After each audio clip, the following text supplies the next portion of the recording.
मैं भिखारियों के घर पर पैदा हुई। मेरी माँ बेऔलाद लोगों से पैसे लेकर मुझसे नाजायज़ बच्चे पैदा करवाती और उन्हें मेरी माँ बहुत कोशिशों के बाद मेरी शादी के लिए तैयार हुई थी। मेरी शादी घर से ही हो रही थी। आज मैं बहुत खुश थी और बहुत बेचैनी से अपने होने वाले पति का इंतज़ार कर रही थी।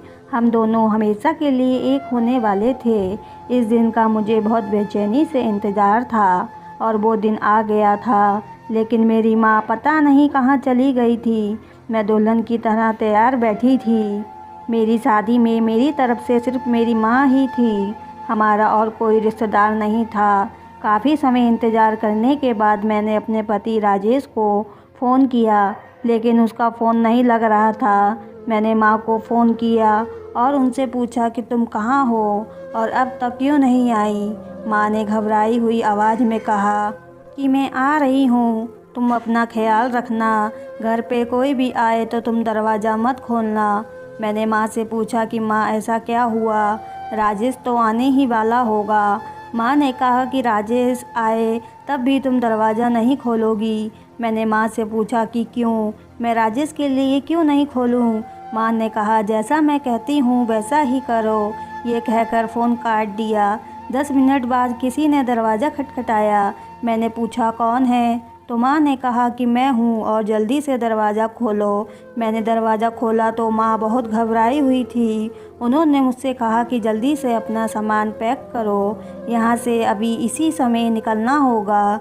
मैंने कहा माँ ये क्या कह रही हो तुम, आज तो मेरी शादी है और बारात आने वाली ही होगी, हम यहाँ से नहीं जा सकते। माँ ने कहा जैसा मैं कहती हूँ वैसा ही करो, मैं रास्ते में तुम्हें सब कुछ बता दूँगी। मैं वहीं खड़ी माँ को देखती रही। माँ ने एक बैग में अपने कपड़े रखे और कुछ कपड़े मेरे भी रख दिए। इतने में किसी ने दरवाज़ा खटखटाया। माँ बहुत घबरा गई और मुझसे बोली मैंने तुमसे कहा था ना कि जल्दी करो, लेकिन तुम मेरी बात सुनती नहीं हो। अब यहाँ भूत बनी क्यों खड़ी हो, चलो जल्दी से निकलना है वरना हमें पुलिस पकड़ कर ले जाएगी। मैंने माँ से पूछा कि हमें पुलिस क्यों पकड़ेगी। माँ ने कहा तुम्हारे होने वाले पति को हमारी सच्चाई पता चल गई है। उसने पुलिस को सब कुछ सच सच बता दिया और अब वो पुलिस के साथ हमें यहाँ पकड़ने आ रहा है। मैंने माँ को शक की नज़र से देखा और उनसे कहने लगी कि मैं कैसे मान लूँ कि तुम सच कह रही हो, तुम तो पहले ही इस शादी से राज़ी नहीं थी, तो हो सकता है तुम मुझसे झूठ बोल रही हो ताकि हमारी शादी ना हो सके। माँ ने कहा मैं तुम्हारी होने वाली ससुराल गई थी, जैसे ही वहाँ गेट पर पहुँची तुम्हारा होने वाला पति पुलिस से बात कर रहा था। वो कह रहा था कि काजल ने मुझे धोखा दिया है। मैंने छुपकर उसकी सारी बात सुन ली, इसलिए मैं उनकी बात सुनकर जल्दी से घर वापस आई और तुमसे भी कह रही हूँ कि यहाँ से चलो वरना हम पकड़े जाएंगे। उस समय मेरी कुछ समझ में नहीं आ रहा था कि मुझे क्या करना चाहिए। पता नहीं माँ सच बोल रही थी या फिर झूठ। दरवाज़ा खोलकर भी तो नहीं देख सकती थी कि वहाँ पुलिस ही आई है या फिर कोई और आया है। और अगर माँ सच कह रही होती तो दरवाजे पर पुलिस ही होती तो वो हमें गिरफ्तार करके ले जाती। माँ ने मेरा हाथ पकड़ा और मुझे खींचते हुए ले गई। हम पीछे के दरवाजे से निकल गए। माँ मुझसे कह रही थी कि जल्दी भागो, हमें यहाँ से निकलना है। भागते भागते हम रोड पर पहुँच गए। माँ ने एक टैक्सी पकड़ी। हम टैक्सी में बैठे। माँ ने उसे बस स्टेशन जाने को कहा। टैक्सी में बैठते ही मुझे राजेश का ख्याल आया कि वो बेचारा तो मुझसे बहुत मोहब्बत करता था, भला वो मुझे कैसे पुलिस के हवाले कर सकता है। मैंने माँ से कहा कि तुम मुझे वहाँ से क्यों लेकर आ गई हो सकता है दरवाजे पर राजेश ही हो और वो मुझे लेने आया हो। माँ ने कहा तुम बिल्कुल पागल हो चुकी हो, दरवाजे पर राजेश के साथ पुलिस ही थी और वो हमें गिरफ़्तार करने आई थी। अगर हम वहाँ पर रुक जाते तो पुलिस हमें गिरफ़्तार करके ले गई होती और हम जेल में होते। मैंने माँ से पूछा राजेश को हमारी सच्चाई कैसे पता चली। हमारा सच तो हम दोनों के अलावा यहाँ कोई और नहीं जानता। माँ ने कहा मुझे नहीं पता, हो सकता है किसी ने बता दिया हो। इतने में मेरे नंबर पर राजेश की कॉल आने लगी। मैं उसका फ़ोन उठाना चाहती थी, लेकिन माँ ने मेरे हाथ से फ़ोन छीन लिया और दूर फेंक दिया। माँ ने कहा, तुम ये क्या कर रही हो? तुम अब उससे बात नहीं करोगी। अगर तुमने उससे बात की तो उसे पता चल जाएगा कि हम कहाँ पर हैं।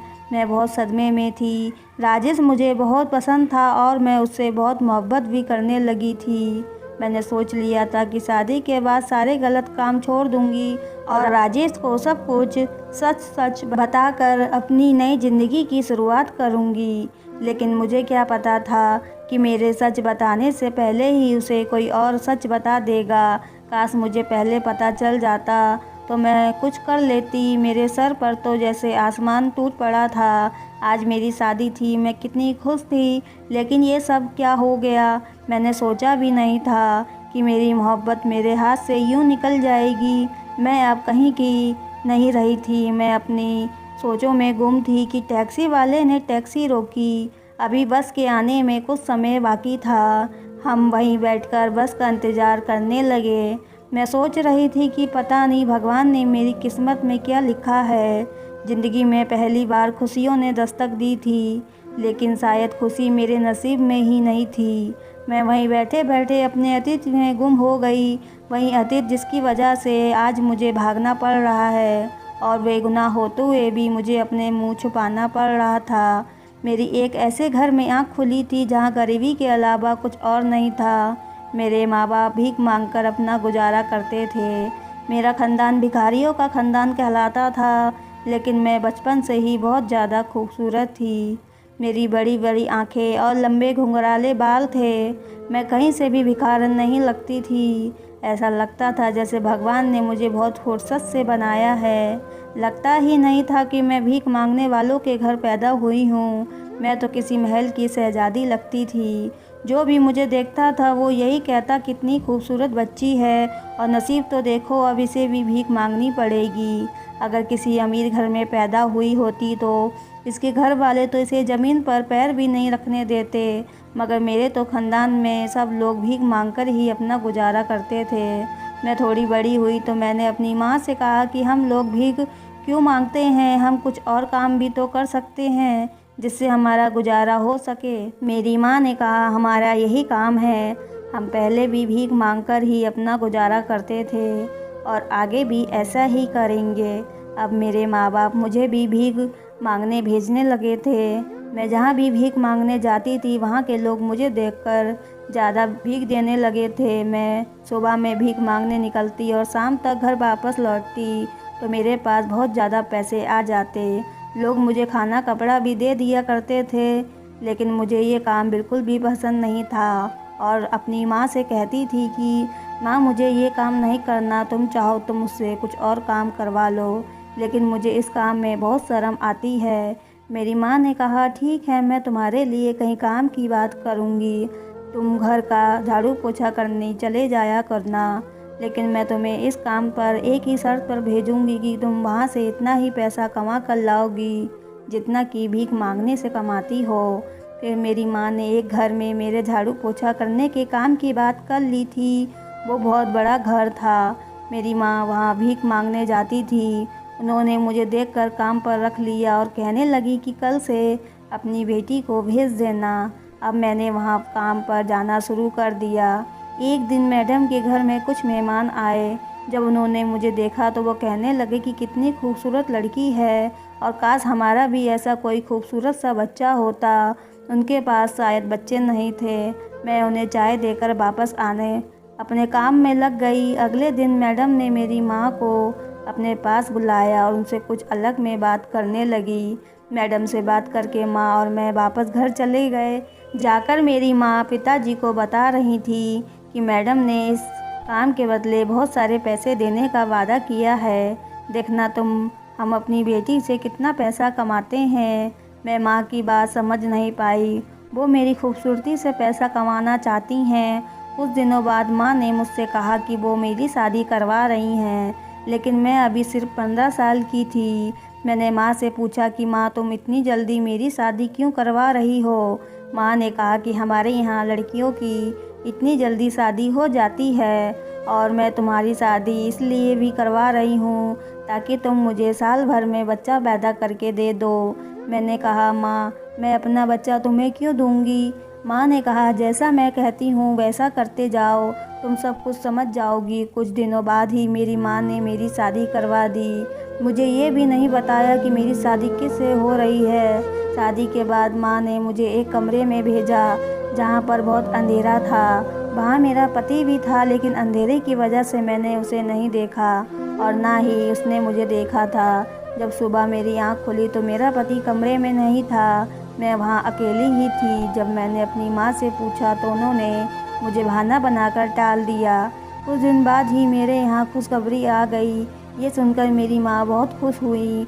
मैंने माँ से अपने पति के बारे में पूछा ताकि मैं उसको भी ये खुशखबरी सुना सकूं, लेकिन माँ ने अभी भी मुझे उसके बारे में कुछ नहीं बताया।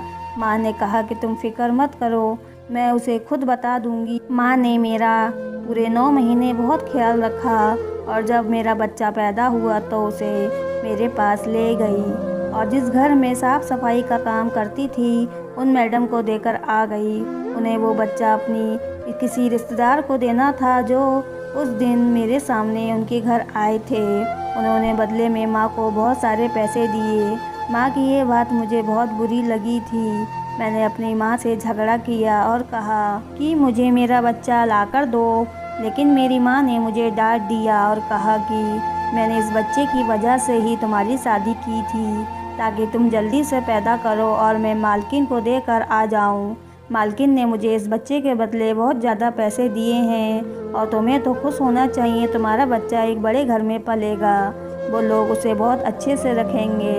मैंने माँ से कुछ नहीं कहा क्योंकि मैं तो उसके बाप को भी नहीं जानती थी कि वो कौन है और कहाँ पर रहता है। इस बात को कुछ ही दिन गुजरे थे। माँ ने मुझसे फिर से कहा कि मुझे तुझसे एक बच्चा और चाहिए, एक और मालकिन है, मुझे उनको देना है। मैंने अपनी माँ को गुस्से में देखा और कहा कि अब मैं कोई बच्चा पैदा नहीं करूँगी, तुम ये काम किसी और से करवा लो। माँ ने कहा, अगर उन्हें किसी और का ही बच्चा चाहिए होता तो मैं तुझसे क्यों कहती? उन मैडम को तो तेरे जैसा खूबसूरत गोरा चिट्टा बच्चा चाहिए। उसी रात फिर से मेरा पति मेरे पास आया, लेकिन आज भी कमरे में अंधेरा था। ना मैंने उसे देखा था, ना उसने मुझे आज तक देखा था। मैंने उससे पूछ ही लिया कि तुमने मुझे आज तक देखा नहीं तो तुमने मुझसे शादी क्यों की है? क्या तुम भी मेरी माँ के साथ मिले हुए हो?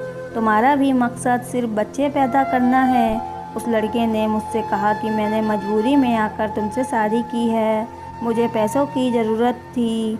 तुम्हारी माँ ने तुमसे शादी करने के लिए मुझे पैसे दिए थे। मैं बहुत मजबूरी में तुम्हारे साथ ये काम कर रहा हूँ। मेरे पिताजी बहुत बीमार हैं और मुझे उनके इलाज के लिए पैसे चाहिए। मैं नहीं चाहता कि मेरे घर वालों को हमारी शादी का पता चले और वो मेरे बारे में कुछ गलत सोचे। मैं कोई ऐसा वैसा लड़का नहीं हूँ, मजबूरियों ने मुझसे ये काम करवाया है, इसलिए मैंने तुम्हें आज तक अपना चेहरा नहीं दिखाया। मैं बुरा इंसान नहीं हूँ, लेकिन मजबूरियों ने मुझे बुरा बना दिया है। अगर मैंने तुम्हें अपना चेहरा दिखा दिया तो तुम सबके सामने मुझे पहचान जाओगी। मैं नहीं चाहता कि हमारा रिश्ता किसी के सामने आए। मैंने उससे कहा कि तुम फिक्र मत करो, तुम मुझे अपना चेहरा दिखाओ। मैंने अगर तुम्हें कहीं देख भी लिया, मैं तुम्हें पहचानने से भी इनकार कर दूँगी। लेकिन उस लड़के ने मेरी बात नहीं मानी और वो वहाँ से चला गया और फिर उनसे मैं प्रेग्नेंट हो गई। मैंने एक बेटे को जन्म दिया। माँ ने फिर उस बच्चे को उठाकर किसी बंगले वाली मैडम को दे दिया था और बहुत सारे पैसे लेकर आ गई। माँ का लालच तो पूरा होने का नाम ही नहीं ले रहा था। माँ मुझसे बच्चा पैदा करवाती और कुछ दिनों बाद माँ मुझसे कहने लगती कि उन्हें एक और बच्चा चाहिए। अब तो ये सिलसिला चलता ही जा रहा था। इस बार जब मैंने बच्चे को जन्म दिया तो मैंने उसका चेहरा देख लिया। वो बच्चा बहुत ज़्यादा खूबसूरत था। शायद वो अपने बाप पर गया हो, हर बच्चा मुझ पर ही जाए, ऐसा भी तो मुमकिन नहीं था। बच्चा तो माँ और बाप दोनों में से किसी पर भी जा सकता है। इस बार मैंने सोचा था कि जब मेरा पति मेरे पास आएगा तो मैं उससे कहूँगी कि हम लोग यहाँ से भागकर कहीं और चलते हैं और अपना अलग दुनिया बसाते हैं। मुझे भी अपने पति से मोहब्बत होने लगी थी। अब मैं चाहती थी कि मैं अपने पति के साथ ज़िंदगी गुजारूं। कुछ दिन बाद मेरे माँ मेरे पास आई और मुझसे कहने लगी कि तूने अपने पति से क्या कहा था, वो तुझे छोड़कर चला गया। ये सुनकर मेरे पैरों तले से ज़मीन निकल गई थी। मैं सोच भी नहीं सकती थी कि मेरे साथ इतना बुरा हो सकता था। मैं सदमे में चली गई और मेरी माँ ने ये बच्चा उठाकर भी किसी बंगले वाली मैडम को दे दिया। अब हमारे घर में बहुत सारे पैसे आ गए थे और किसी चीज़ की कमी नहीं थी। इस बार मैंने सोच लिया था कि मैं अब कोई बच्चा पैदा करके माँ को नहीं दूंगी। माँ ने जब मुझसे कहा कि मैं दूसरी शादी कर लूँ तो मैं अपनी माँ के चेहरे को देखती रही। मैंने माँ से कहा कि माँ, तुम्हें शर्म नहीं आती? तुम पैसों की लालच में इतनी गिर गई, या अपनी बेटी के बारे में भी नहीं सोच रही? मैं अब तुम्हारी कोई बात नहीं मानूंगी। माँ मुझसे गुस्से में बोली, अगर मेरी बात नहीं मानोगी तो कहाँ जाओगी? तेरा पति तो तुझे छोड़कर जा चुका है। तू तो उसको जानती भी नहीं है और तूने उसे देखा भी नहीं है। कहाँ ढूंढेगी उसे? अपनी ज़िंदगी किसके सहारे जिएगी? मैंने बचपन से अब तक तुझ पर इतना खर्च किया, तुझे रानी बनाकर रखा और तू मेरी बात मानने से मना कर रही है। तू मेरी बात नहीं मानेगी तो इस घर में भी नहीं रहेगी। बाहर जाकर देख, तुझे पता चल जाएगा कि दुनिया कितनी जालिम है। अकेली औरत देखकर नोच नोच कर खा जाती है। माँ की इन बातों को मेरे पास कोई जवाब नहीं था। आखिर मैं जाती तो कहाँ जाती और किसके सहारे पर? मैंने तो आज तक अकेले बाहर कदम भी नहीं रखा था। मजबूरन इस बार भी मुझे माँ की बात माननी पड़ी। माँ ने मेरी फिर से एक लड़के से शादी करवा दी जो कि बहुत खूबसूरत था, लेकिन वो लड़का ड्रग्स लेता था और पता नहीं कौन कौन से नशे करता था। नशे की हालत में ही मेरे पास आता था। जब मैं अपनी माँ से ये बात कहती तो वो मुझसे साफ साफ कह देती कि तुझे क्या करना है, तू सिर्फ बच्चा पैदा करने पर ध्यान दे। तुझे उसकी असली बीवी बनने की ज़रूरत नहीं है। जो जैसा है उसे वैसा ही रहने दे। तूने उसे सुधारने का ठेका नहीं ले रखा। मैं तो अपने पति से भी कुछ नहीं कह सकती थी क्योंकि वो जब भी मेरे पास आता था तो नशे में होता था। मेरी माँ उसे नशे के लिए पैसे देती और वो उनकी सारी बातें मानता जाता। उसे ना मुझसे और ना ही अपनी औलाद से कोई मतलब था। उसे नहीं पता था कि उसका बच्चा कहाँ है। अब मुझे ये काम करते करते सालों हो गए थे। 15 साल की उम्र से ये काम मेरी माँ मुझसे करवा रही थी, लेकिन मेरी माँ का लालच ख़त्म नहीं हो रहा था। अब तो मैं बीमार रहने लगी थी और डॉक्टर ने भी मुझे बच्चा पैदा करने से मना कर दिया था। डॉक्टर ने मुझे साफ साफ कहा था कि अगर मैं बच्चा पैदा करूंगी तो मैं मर भी सकती हूँ, क्योंकि अभी मेरी उम्र भी कम थी। सिर्फ 25 साल की उम्र में ही 10 बच्चे पैदा कर चुकी थी। इसलिए डॉक्टर ने मुझसे कहा था कि अब मैं कुछ साल तक बच्चे पैदा ना करूं और अपना पूरा ख्याल रखूं। अगर मैंने ऐसा नहीं किया तो मेरी जान भी जा सकती है। मैं घर वापस आई और सोच रही थी कि अपने पति को डिवोर्स दे दूं और मैं यहाँ से कहीं दूर चली जाऊंगी, क्योंकि वैसे भी तो वो सिर्फ मेरे नाम का पति था। उसे तो सिर्फ अपने नशे से मतलब था। अभी मेरी तबीयत ठीक नहीं थी। इसी बीच मेरे पास खबर आई कि मेरे पति का एक्सीडेंट हो गया है, जिसमें उसकी जान चली गई। वो बहुत ज़्यादा नशे में था। किसी गाड़ी से टकराया और मौके पर ही उसकी मृत्यु हो गई। अब मैं इतनी सी उम्र में विधवा हो गई थी। मैं जानती थी कि अभी मेरी माँ का लालच ख़त्म नहीं होगा। वो मेरी फिर से किसी के साथ शादी करा देगी और मुझे इसी काम पर लगा देगी। मैंने अपनी माँ से कहा, माँ, मैंने तुम्हें इतना पैसा कमा कर दिया है, क्या तुम मेरी एक छोटी सी बात नहीं मान सकती? मैं बाहर घूमना फिरना चाहती हूँ, दुनिया को देखना चाहती हूँ। वैसे भी अब हमारे पास इतनी दौलत हो गई है कि हम खुद का एक बंगला खरीद सकते हैं। मुझे 1 साल का समय दे दो। मैं इस 1 साल में अपनी ज़िंदगी अपने तरीके से जीना चाहती हूँ। उसके बाद जो तुम मुझसे कहोगी वैसा ही करूँगी। माँ को शायद मेरी बात समझ में आ गई थी, क्योंकि डॉक्टर ने भी कहा था कि अगर मैंने अब बच्चा पैदा किया तो इसमें मेरी जान को खतरा हो सकता है, और माँ मेरी जान का खतरा नहीं ले सकती थी, क्योंकि उन्हें मुझसे अभी और ज़्यादा पैसे कमाने थे। इसलिए माँ ने कहा कि ठीक है, लेकिन मैं भी तुम्हारे साथ जाऊंगी और वापस आने के बाद तुम वैसा ही करोगी जैसा मैं तुमसे करने को कहूँगी। उसके बाद हम दूसरे शहर में रहने के लिए आ गए। मुझे यहाँ पर आकर बहुत अच्छा लग रहा था। मैं अपनी पिछली ज़िंदगी भूल रही थी। मुझे तो पता ही नहीं था कि ज़िंदगी ऐसे भी जी जाती है, लोग अपनी ज़िंदगी में इतना भी खुश हो सकते हैं। आज मुझे ऐसा लगा ये मेरा दूसरा जन्म हुआ है। मुझे पहली बार मोहब्बत भी इसी शहर में हुई थी। एक दिन मैं माँ के साथ शॉपिंग करने जा रही थी। रास्ते में मेरी एक गाड़ी से टक्कर हो गई। वहाँ मुझे एक लड़के ने बचाया और मुझे हॉस्पिटल लेकर गया। उसने मेरी पट्टी करवाई। इतने में माँ वहाँ आ गई और वो लड़का पता नहीं कहाँ चला गया। मैं तो उसके बारे में सोचती ही रह गई। वो लड़का मुझे बहुत अच्छा लग रहा था। जैसे वह मुझे अपनी गोद में उठाकर हॉस्पिटल लेकर आया, सब कुछ एक सपने के जैसा था। मैं सोच रही थी कि पता नहीं वो मुझे दोबारा मिलेगा या नहीं। हम घर पर आ गए। कुछ दिन मैं घर पर ही रही। बाद में जब मैं शॉपिंग करने के लिए गई तो वो लड़का अपनी एक कपड़े की दुकान पर दिखाई दिया। मैं उसके पास चली गई और उसे थैंक यू बोला।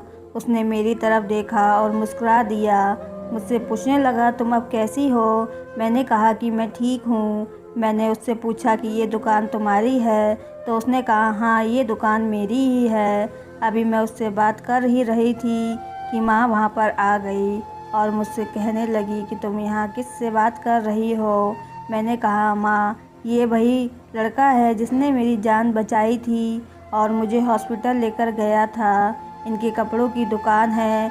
मैं इनसे कपड़े दिखाने को बोल रही थी। माँ ने कहा, क्या तुम्हें कोई सूट पसंद आया?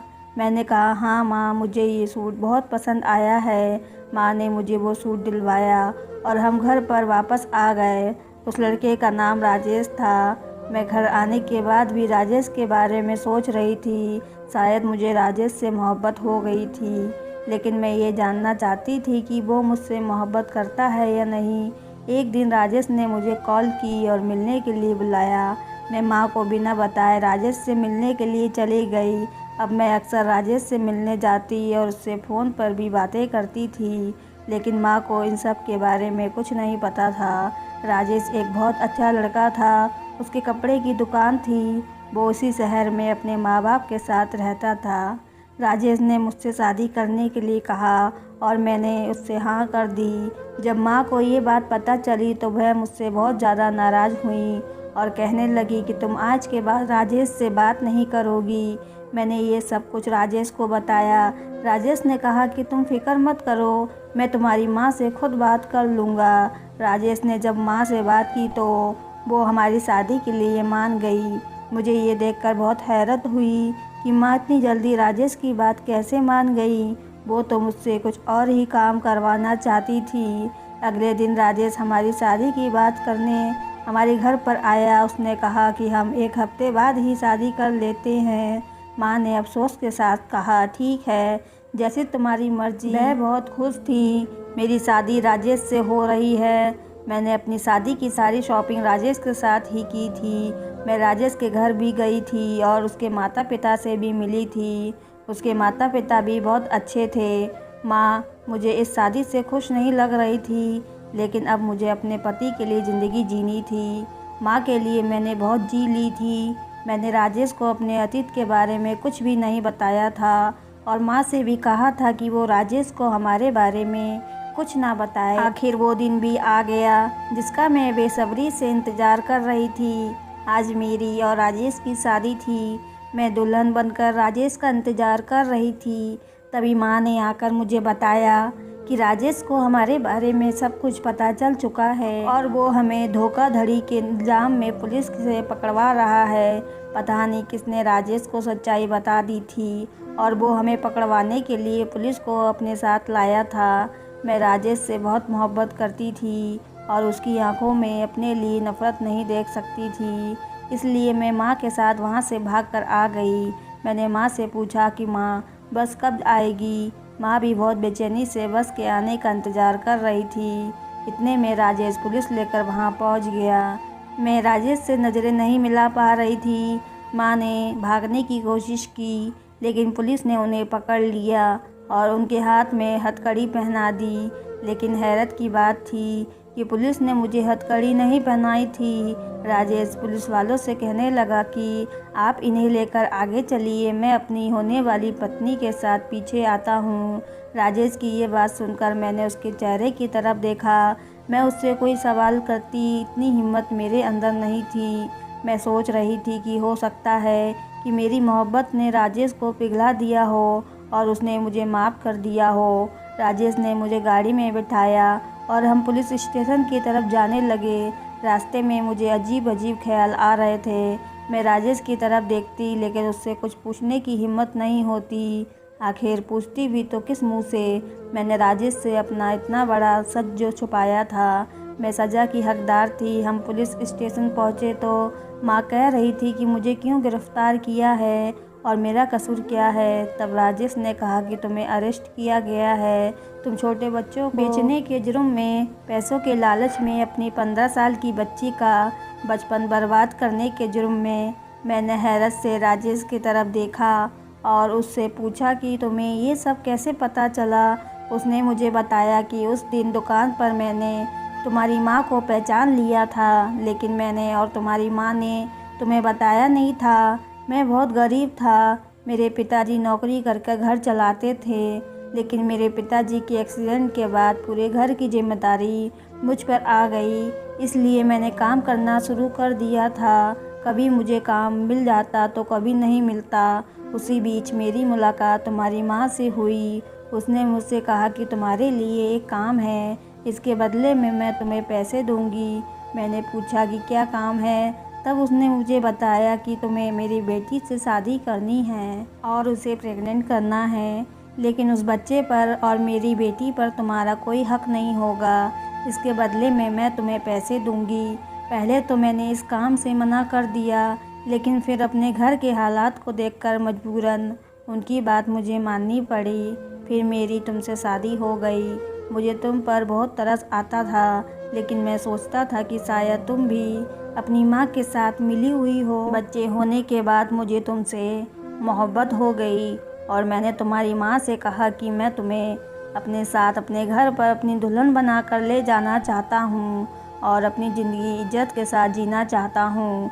लेकिन तुम्हारी माँ ने साफ साफ मना कर दिया और कहा कि तुम मुझसे डिवोर्स लेना चाहती हो। तुम्हारी माँ ने कहा कि तुम मेरे साथ नहीं रहना चाहती हो, तो मैंने डिवोर्स पेपर पर साइन कर दिए, क्योंकि मैं तुम्हें ज़बरदस्ती अपने साथ नहीं रखना चाहता था, लेकिन मैं ऐसे बच्चे पैदा करके छोड़ भी तो नहीं सकता था।